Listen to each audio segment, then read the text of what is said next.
السلام علیکم ورحمۃ اللہ وبرکاتہ۔ ناظرین، میں آپ کا میزبان حافظ محمد فصیح الدین میدک اور آپ دیکھ رہے ہیں میدک فاسٹ نیوز۔ آئیے ڈالتے ہیں آج کی خبر پر ایک نظر۔ ضلع کلکٹر میدک مسٹر راجرشی شاہ IAS نے کہا کہ کسانوں کو باغبانی فصلوں پر توجہ مرکوز کرنی چاہیے۔ عہدیداروں کو مشورہ دیا گیا کہ ضلع میں 5421 ایکڑ باغبانی فصلوں اور آئل فارم فصلوں کی کاشت کی جائے اور کسانوں کو باغبانی فصلوں کے بارے میں واقف کروایا جائے۔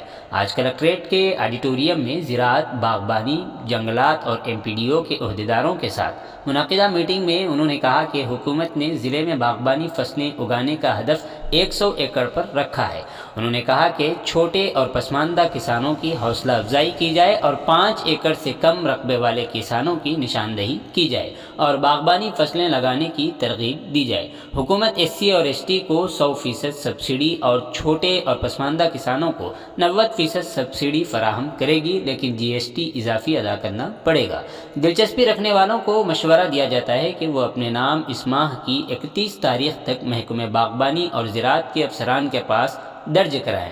انہوں نے کہا کہ ہریتا ہرم کے حصے کے طور پر سنگارینی علاقے کی طرح بند پلانٹیشن اور بلاک پلانٹیشن کی جانی چاہیے۔ طبی اور محکمہ صحت کا جائزہ لینے کے بعد ذیلی صحت کے مراکز کی تعمیر کو تیزی سے مکمل کی جائے۔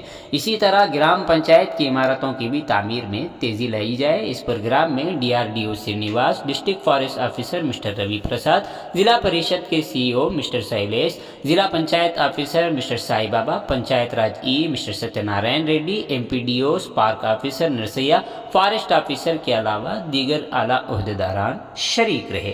آئیے اس سلسلے میں ایک تفصیلی رپورٹ آپ حضرات کے پیش خدمت۔ డీటెయిల్స్ తీసుకొని మళ్ళీ ఇంటర్న్ మీరు పంచాయత్ సెక్రటరీ ఫీల్డ్ అసిస్టెంట్స్కి అండ్ TA అండ్ ECస్కి ఇన్స్ట్రక్షన్స్ ఇవ్వాలి। సో మనకి కొన్ని మండలాల్లో ఈ ఫార్మర్స్ ఐడెంటిఫికేషన్ స్టార్ట్ అయింది, కానీ కొన్ని మండలాల్లో ఇప్పటివరకు కాలేదు। మెదక్లో తుఫాన్ అంటే చాలా అక్కడ ఎక్కువ మీరు ఇలానే ఫార్మర్స్ ఐడెంటిఫై చేసుకోవచ్చు। మనోరాబాద్, చిలుకుచేడు మిగతా కూడా టార్గెట్ మనం 2025 ఏకర్స్ ఉంది।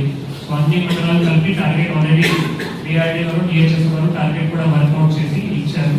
దాని ప్రకారం ఇంకా మీరు కూడా GP వారీగా టార్గెట్ కూడా ఫిక్స్ చేయండి, ఆ ఫార్మర్స్ కి అక్కడ కూడా ఐడెంటిఫై చేయండి। అండ్ సో ఇప్పుడు జస్ట్ మీరు కొందరు మొదలు పెట్టారు, ఇప్పటివరకు ఎక్కువ టార్గెట్ మనకి మేజర్గా నర్సాపూర్లో 211 ఏకర్స్ MPDO నర్సాపూర్ 4-5 డేస్ ఉన్నాయి। 4-5 డేస్ లో బ్యాలెన్స్ 200 ఏకర్స్ సంబంధించి రైతులు ఐడెంటిఫై చేయాలి। సో ఒక యావరేజ్ గా మీరు 3 to 4 ఏకర్స్ తీసుకున్నా కూడా ఇంకొక 70 మంది మీరు ఐడెంటిఫై చేయాలి కనీసం। ఏమైనా డౌట్ ఉందా, ఏమైనా సమస్య ఉందా?